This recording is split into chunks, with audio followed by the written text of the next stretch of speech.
La Castañeda. Nos encontramos en la zona de Plateros. A mis espaldas tenemos un supermercado, una unidad habitacional y del otro lado, aunque ustedes no lo puedan ver, un par de escuelas. En este terreno tan extenso, a inicios del siglo pasado, se construyó el Manicomio General de la Castañeda, un lugar destinado para la recuperación de los enfermos mentales. Pero al pasar de los años, ese sueño cambió. ¿Quieres conocer la historia de la Castañeda? Hasta nuestros días. En la Ciudad de México, a inicios del siglo XX, la Hacienda de la Castañeda era un sitio dedicado a la producción pulquera. Con amplios y bellos jardines dentro de sus terrenos, el sitio se volvió lugar de interés para el entonces presidente Porfirio Díaz Mori. Como parte del proyecto de modernización de la nación, Díaz decidió construir un manicomio en las 228 hectáreas de esta hacienda, ubicada en las afueras de la ciudad, en el pueblo de Mixcoac, hoy Unidad Lomas de Plateros. Para ello, encomendó al presidente del Consejo Superior de Salubridad, el doctor Eduardo Lisiaga, y a un grupo de ingenieros la construcción del Manicomio General de la Castañeda, para reubicar a los enfermos mentales que se encontraban en otros centros. La inauguración fue el 1 de septiembre de 1910, para conmemorar el centenario de la independencia de México y como símbolo de progreso frente a la aristocracia. Inspirado en el Hospital Psiquiátrico Charenton en París, la Castañeda contaba con 25 edificios, divididos en 6 pabellones para clasificar a los internos de acuerdo a sus padecimientos. Pabellón de observación era para nuevos pacientes por periodos breves, hasta que se les diagnosticaba. Pabellón de pacientes peligrosos, para los pacientes agresivos y criminales remitidos de la policía.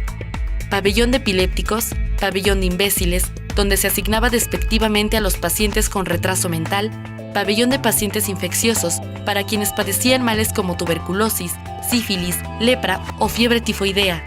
Y finalmente, el pabellón de pacientes distinguidos, para miembros de familias ricas, por los que la institución recibía donaciones y se les daba atención especial. Siguiendo las más estrictas normas de higiene de la época, ingresaron únicamente 800 de los 1000 enfermos para los que se tenía capacidad. Al estallar la Revolución Mexicana, la misión de la institución cambió y pasó a ser una empresa de asilo, en gran parte por falta de recursos. Pese a la carencia, la institución mantuvo una calidad de servicio aceptable, pero en 1920 el país se devastó por efecto de la guerra y los recursos del manicomio se empobrecieron aún más, sumando a ello la sobredemanda y saturación, ya que hubo un punto en el que el hospital mantuvo a más de 3000 pacientes internos, es decir, 3 veces su capacidad. Este fenómeno de sobreexplotación se debió a los estereotipos de la locura que imperaban en la sociedad durante esa época, en la cual los pacientes mentales eran víctimas de discriminación, abandono y maltrato, debido a que estaban sometidos a terapias experimentales como choques eléctricos, neurocirugías y fármacos sin la supervisión adecuada. Los propios familiares eran quienes recluían a sus parientes, incluso sin requerirlo, siendo abandonados a su suerte, y la institución pública se veía forzada a darles asilo bajo una deficiente administración. La Castañeda se volvió el espacio para castigar y corregir conductas anormales, no necesariamente a causa de algún desorden psicológico. Al paso de los años, algunos periodistas y artistas intentaron exponer la espeluznante realidad de la Castañeda. Para callar el escándalo que se estaba iniciando, las autoridades del psiquiátrico contrataron profesores de gimnasia, quienes se encargaron de organizar eventos para los internos como equipos de béisbol, baloncesto y peleas de boxeo, cultivo de hortalizas y crianza de animales pequeños.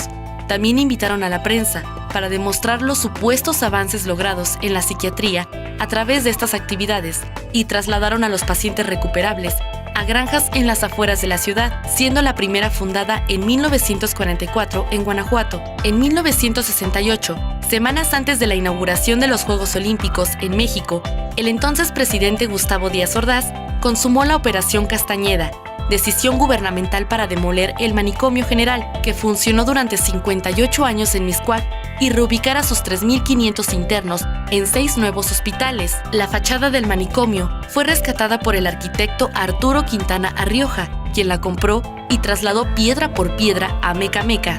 El Manicomio de la Castañeda fue considerado un mal sueño en la psiquiatría mexicana, un episodio que no desea ser recordado. En el lugar que ocupaba, hoy se encuentra un supermercado, un centro deportivo, unidades habitacionales, escuelas de nivel básico y la Escuela Nacional Preparatoria número 8. Por décadas, la historia de la Castañeda permaneció en el olvido. Sin embargo, en 2001, el investigador Alberto Carvajal comenzó a buscar a los sobrevivientes del manicomio. logrando entrevistar a más de 50, quienes le contaron los trágicos sucesos. Muy aterrador, ¿cierto? Es una de las páginas negras en la historia de nuestra bella Ciudad de México. Cuéntanos qué otro lugar te gustaría descubrir aquí en Hasta Nuestros Días. Yo soy Chío y estás en Ahí Te Ves.